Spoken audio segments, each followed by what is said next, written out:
Friends, मैं doctor Dwarka. दोस्तों, किस तरह स्ट्रेस व्यक्ति की जान ले सकता है, किस तरह और एक्साइटमेंट व्यक्ति की जान ले सकता है। मेरा ये मानना है कि अब आपको इसके बारे में ज़्यादा बताने की ज़रूरत नहीं है, क्योंकि मनोविज्ञान को अभी भी लोग समझ नहीं पा रहे हैं, साइकोलॉजी को अभी भी लोग नहीं समझ पा रहे हैं कि साइकोलॉजिकली कितना इम्पैक्ट हो सकता है एक व्यक्ति की बॉडी पर, कि वो कहाँ किस तरह जा सकता है, कितना नुकसान उठा सकता है।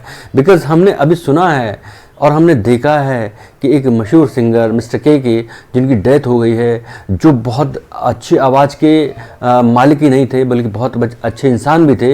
हम अक्सर उनके बारे में पढ़ते थे और उनके गीत सुन कर के बहुत से लोग, हज़ारों लाखों लोग अपने माइंड को रिलैक्स फील कराते थे, अपना वो फील गुड उनको होता था, बिकॉज उनके गाने इमोशनली उनको बैलेंस्ड करते थे। वो अपने आप में एक बहुत ही बैलेंस्ड करने वाले व्यक्ति थे। उनके गानों में एक अजीब सी इस तरह की जादू था कि लोगों को बहुत रिलैक्स फील होता था। लोग अपने इमोशंस को, सैडनेस को कम करते थे, अपने मोटिवेशंस को बढ़ा लेते थे। ऐसे व्यक्ति का जाना हमारे लिए बहुत ही चिंता का विषय है, बहुत ही दुख का विषय है। हमें स्तब्ध कर गया ये घटना जब हमने सुनी। और साइकोलॉजिकली मैं ऐसा देखता हूँ कि व्यक्ति जब अपने काम के प्रति बहुत ज़्यादा डेडिकेटेड हो जाता है, आई मीन टू से कि वो बहुत अधिक डेडिकेटेड हो जाता है, जहाँ पर वो अपने कंफर्ट अनकंफर्ट को भी भूल जाता है, कहाँ पर उसको बॉडी कितना अधिक स्ट्रेस में होगा, माइंड कितना अधिक स्ट्रेस में होगा, वो ये सब भूल जाता है और परिणाम आप देखते हैं कि डेथ की स्थिति आ जाती है। तो दोस्तों, मेरा सबसे यही रिक्वेस्ट है, यही कहना है कि कम से कम अपनी बॉडी में स्ट्रेस के लेवल को पहचानें, अपने काम के प्रति इतना अधिक और एक्साइटमेंट ना रखें और अपनी बॉडी के कंफर्ट अनकंफर्ट का ध्यान आप खुद रखेंगे। आपकी माइंड में कितना स्ट्रेस हो रहा है उसका भी ध्यान आप खुद रखेंगे।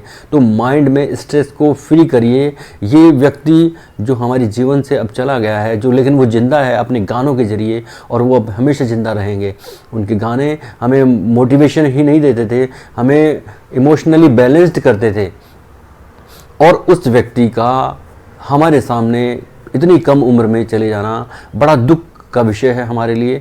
हम उनको श्रद्धांजलि दे सकते हैं और वो हमारे सामने जीवित भी रहेंगे लाइफ टाइम। जब तक हम खुद जीवित रहेंगे हम उनको जीवित फील कर सकते हैं, क्योंकि उनके गाने जब भी हम सुनेंगे हमें लगेगा कि हमारे सामने है, हमारे दुख को कम कर रहा है, हमें मेंटली बैलेंस्ड कर रहा है।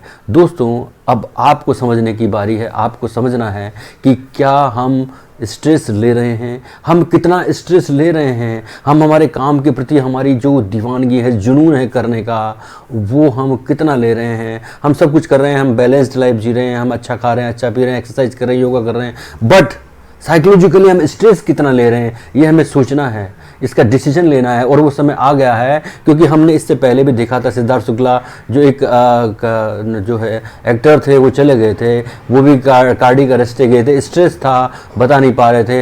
इसके पहले पुनीत राजकुमार एक ऐसे एक्टर थे जो चले गए थे हमारी लाइफ से।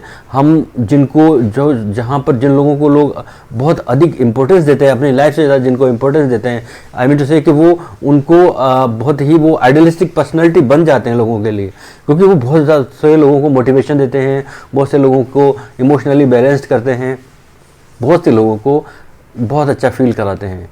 तो जब ऐसे लोग लाइफ से जाते हैं तो उसकी कमी कोई पूरी नहीं कर सकता। तो उसकी कमी कभी पूरी नहीं हो सकती, केवल हम उनके जो किए हुए कार्य को महसूस कर सकते हैं और उनको ज़िंदा महसूस कर सकते हैं और वो ज़िंदा रहेंगे। लेकिन ओवरऑल साइकोलॉजिकली मेरी ये अगर मैं फील करता हूँ, और मेरी ये रिक्वेस्ट है सभी युवा लोगों से, जब भी उन्हें स्ट्रेस लगने लगे शुरुआत में ही वहीं पर अपने कदम रोकना चाहिए और कुछ देर के लिए अपने माइंड को रिलैक्स करना चाहिए। क्योंकि दोस्तों, जीवन है तो सब कुछ है और जीवन नहीं है तो कुछ भी नहीं है।